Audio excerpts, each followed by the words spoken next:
Hello my dear students, कैसे हैं आप लोग। एक्चुअल में आज एक इन्फॉर्मेशन था आपके लिए जो काफ़ी इम्पोर्टेंट है। कल हम लोग सुबह 9 बजे हम लोग अपने चैनल पे लाइव आने वाले हैं।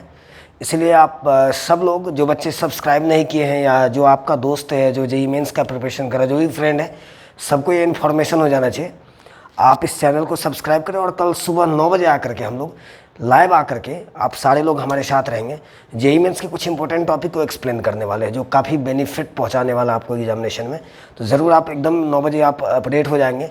कल 9 बजे हम लोग सुबह लाइव आने वाले हैं। और बता दिया, जेईई मेंस के कुछ इंपॉर्टेंट सेक्शन को हम लोग कल डिस्कस करेंगे उस लाइव सेक्शन में। आज उसमें ही हम लोग थोड़ा सा बात कर लेते एक टॉपिक का। अभी लगातार मैं एक 12 के फंक्शन टॉपिक को देख रहा था, उसमें आज एक फंक्शन के बारे में जानेंगे, रेशनल फंक्शन। रेशनल फंक्शन और रेशनल फंक्शन का डोमेन, रेंज, उन सारी चीज़ों का हम लोग डिस्कशन करेंगे। आपको मैं बता दूं कि अगर रेशनल फंक्शन के डोमेन का अगर बात होगा तो वो बड़ा आसानी से बहुत इजीली हम लोग अप्रोच कर जाते हैं कि उस पॉइंट को रियल नंबर से छाड़ देंगे जहाँ पे डिनोमिनेटर 0 होगा। लेकिन रेंज इसका बहुत स्पेशल होता है। तो पहले तो हम लोग जान ले इस फंक्शन के बारे में। रेशनल फंक्शन यानी इसका फॉर्मेट कुछ इस तरह से होगा, f(x) = px/qx। इस तरह के फॉर्मेट में फंक्शन होगा तो उसको हम लोग रेशनल फंक्शन बोलेंगे। जहाँ पे पता होना चाहिए आपको कि px और qx दोनों पॉलिनोमियल फंक्शन होना चाहिए। मतलब ऊपर भी पॉलिनोमियल फंक्शन, चूँकि हमने एक लेक्चर आपके चैनल पे अवेलेबल है, आप उसको जाके स्टडी करें पॉलिनोमियल फंक्शन के बारे में। तो ऊपर भी पॉलिनोमियल फंक्शन होना चाहिए, नीचे भी पॉलिनोमियल फंक्शन होना चाहिए। ये बात मैं यहाँ डिस्कस कर दे रहा हूँ। Where px qx are polynomial functions, जहाँ पे px और qx पॉलिनोमियल फंक्शंस है। इस तरह के फॉर्मेट में जितने सारे फंक्शंस होंगे सारे फंक्शन रेशनल होगा। और आप इसके डोमेन के लिए आप जानते हो, अगर आप इसके डोमेन का बात करोगे तो डोमेन रियल नंबर में से उस पॉइंट को बाहर कर देना है जहाँ पे qx 0 के इक्वल होगा। मतलब डिनोमिनेटर नेवर भी 0। डिनोमिनेटर जिस पॉइंट पे भी 0 होगा उस पॉइंट को रियल नंबर से मैं छाड़ दूँ तो डोमेन आसानी से निकाल लेंगे। लेकिन आज हम लोग इसके स्पेशल रेंज की बात करने वाले हैं जो काफ़ी इंपॉर्टेंट होने वाला है। जैसे अगर सपोज कर लो, एक क्वेश्चन के थ्रू आते हैं और मैंने अभी अगर बात किया, जानो जैसे अगर आप IITs तक का अगर बात कर लो, जेईई मेंस का बात करो, तो px और qx पॉलिनोमियल है तो मुझे पता है पॉलिनोमियल की डिग्री इनफाइनाइट तो काफ़ी दूर तक जा सकती है। पावर मतलब डिग्री इसका 100 हो सकता है, 1000 हो सकता है, डिग्री 2-3 हो सकता है। लेकिन जनरली अगर रेंज का अगर बात करिए, डोमेन का बात करिए, तो मैक्स टू मैक्स हम लोग डिग्री 1 और 2 में देख सकते हैं इस तरह के प्रॉब्लम्स को। मतलब यहाँ लीनियर हो सकता है, यहाँ लीनियर हो सकता है, या यहाँ लीनियर, यहाँ क्वाड्रेटिक, यहाँ क्वाड्रेटिक, यहाँ क्वाड्रेटिक।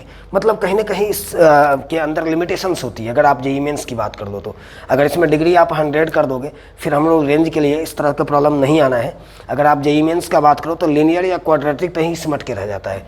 तो डोमेन हम लोग आसानी से पता कर लेते हैं। लेकिन अगर आप इसके रेंज का बात करोगे तो रेंज कैसे निकालेंगे रेशनल फंक्शन का, आज हम लोग को इस वीडियो लेक्चर में सीख जाना है। जैसे अगर मैं एक क्वेश्चन से ही अगर स्टार्ट करूँ, एक प्रॉब्लम है आपके सामने, find the domain and range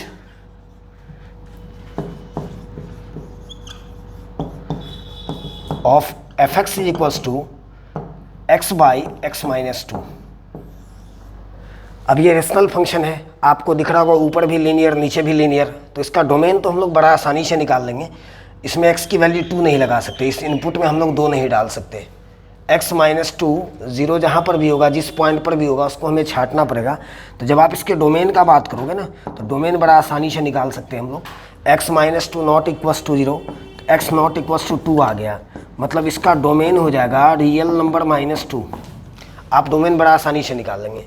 लेकिन जब आप इसके रेंज का बात करोगे, हम लोग इस वीडियो सेक्शन में सिर्फ ये देखने जा रहे हैं कि रेंज कैसे रेशनल फंक्शन का निकलता है।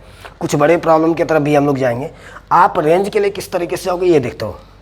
रेंज आप किस तरीके से इसका निकालोगे, आपके पास f(x) की वैल्यू है x/x-2, x/x-2।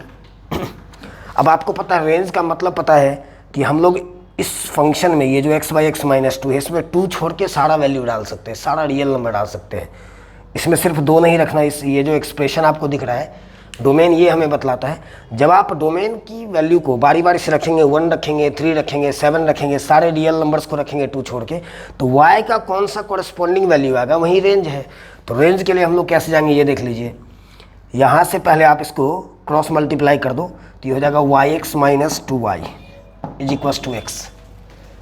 उसके आगे जब आप इस x वाले को आप एक तरफ, y वाले को एक तरफ लेके आ जाओ, तो yx minus x is equals to 2y। यहाँ से x कॉमन ले लो तो ये y minus 1 is equals to 2y।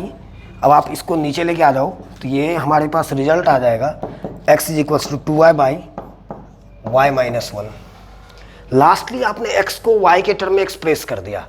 अब यहाँ से सोचो y माइनस 1 अगेन डिनोमिनेटर में है तो ये 0 के इक्वल नहीं होना चाहिए, मीन्स y की वैल्यू सिर्फ 1 नहीं होगी, रेस्ट सारा कुछ हो सकता है। देयरफॉर इस फंक्शन का रेंज हो जाएगा रियल नंबर माइनस 1।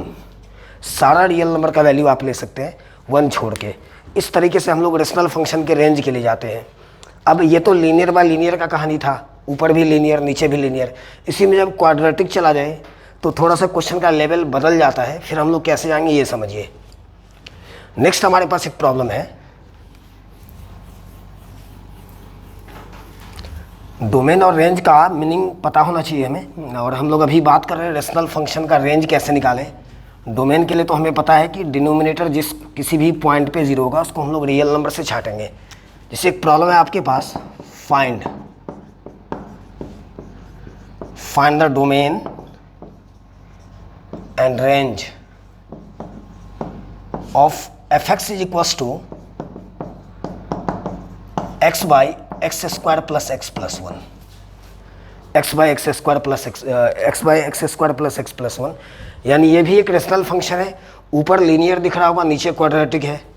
तो बताओ अगर आप डोमेन का अगर बात करोगे इस फंक्शन का, तो इसका डोमेन ऑल रियल नंबर होगा। रीजन नीचे में जो आपको दिख रहा है quadratic x square plus X plus 1, जब आप इसको 0 के इक्वल करोगे तो देखोगे क्वाड्रेटिक का नो रियल सॉल्यूशन बन जाएगा। हम लोग जानते हैं क्वाड्रेटिक का कॉन्सेप्ट है कि अगर डी निगेटिव आ जाए, अगर किसी क्वाड्रेटिक इक्वेशन का जब आप उसके रूट्स के लिए जाते हो और डी निगेटिव आ गया, इसका मतलब नो रियल सॉल्यूशन, यानी एक्स की ऐसी कोई वैल्यू नहीं है जो इसको 0 कर सकता है। एक्स का ऐसा कोई रिजल्ट नहीं है पूरे रियल नंबर में जो x square plus X plus 1 को 0 कर सकता है। तो इसका मतलब डिनोमिनेटर अगर 0 नहीं हो रही तो फिर डोमेन को प्रॉब्लम नहीं है किसी वैल्यू से, तो डोमेन तो इसका रियल हो जाएगा पूरा। अब आप रेंज का अगर बात करोगे, डोमेन रियल मतलब एक्स रियल हो गया, एक्स की वैल्यू कंप्लीट रियल होगी। चलो रेंज में बात बार बार करो कि इसका काफ़ी स्पेशल होता है। रेंज के लिए आप कैसे जाओगे ये देख लो, X by X square plus X plus 1 को वाई लेट कर लिया, यहाँ से आप क्रॉस मल्टीप्लिकेशन करेंगे, इस तरीके से आप आ जाओगे। यहाँ थोड़ा सा डिफरेंट होगा ये प्रॉब्लम, मैं बता दिया कि अगर लीनियर के थोड़ा आगे बढ़ते तो क्वेश्चन का लेवल बदल जाता है। आप एक तरफ लेके आ जाओ तो y x square plus x इसमें कॉमन ले लेंगे, वाई माइनस 1 ये इसके साथ आ जाएगा, plus y is equals to 0। अब ऐसा करो, आपको दिख रहा होगा ये जो एक्सप्रेशन हमारे सामने है ये क्वाड्रेटिक है, और मैं इसको एज्यूम कर लिया कि ये एक्स का क्वाड्रेटिक है, मतलब इसको हम लोग एज्यूम करेंगे ये A X square plus B X plus C वाला फॉर्मेट से, क्वाड्रेटिक इक्वेशन के फॉर्मेट से आप इसको कंपेयर करो, A X square plus B X plus C, और ए बी सी यहाँ पे कांस्टेंट का काम करेगा। तो अगर मैं क्लियर सी बात है, अगर एक्स का अगर इक्वेशन इसको लेके चलूँ तो क्लियर सी बात है, ए का वैल्यू वाई, बी का वैल्यू वाई माइनस 1 और सी का रिजल्ट वाई।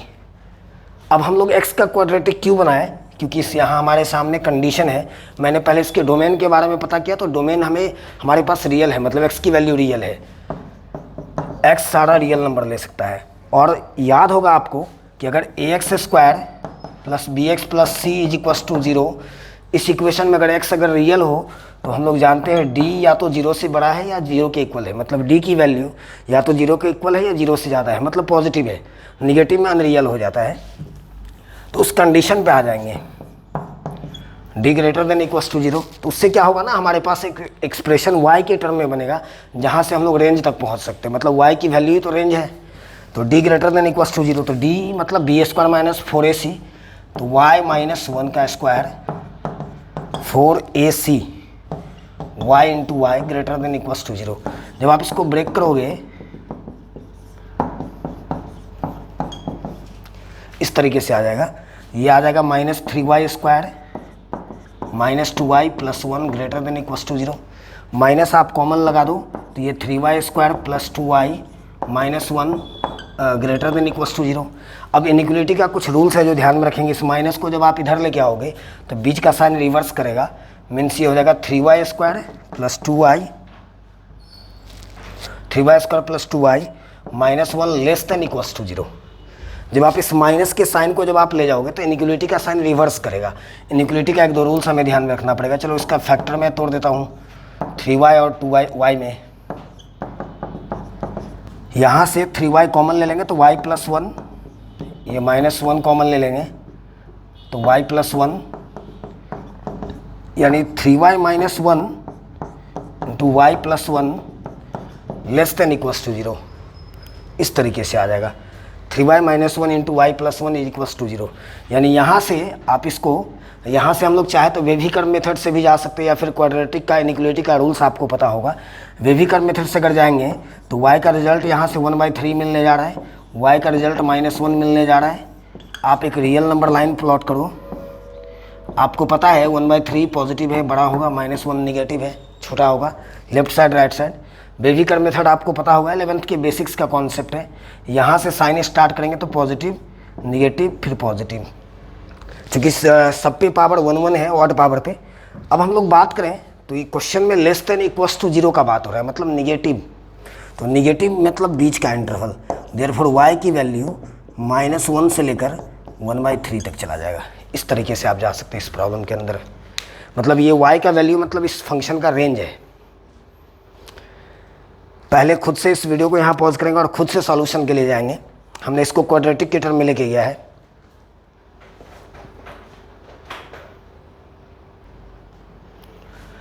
अब जैसे बराबर जो आप आईआईटीज में देखोगे इसी तरह के प्रॉब्लम में रेंज हमने निकालना सीखा, जब ऊपर लीनियर नीचे क्वाड्रेटिक, या फिर अगर क्वाड्रेटिक में क्वाड्रेटिक भी हो तो कोई प्रॉब्लम नहीं है, आप इसी तरीके से जाओगे। बस थोड़ा सा क्वाड्रेटिक वाले फॉर्मेट में ये ध्यान में रखना पड़ता है कि क्या उस रेशनल फंक्शन का डोमेन रियल नंबर है या नहीं, या फिर कोई ऐसा रिजल्ट जो छांटना भी पड़ रहा है हमें रियल नंबर से, ताकि डिनोमिनेटर 0 ना हो जाए, ये हमें ध्यान में रखना पड़ेगा। जैसे आईआईटी इसी क्वेश्चन में पूछता है कभी कभी, देख लो।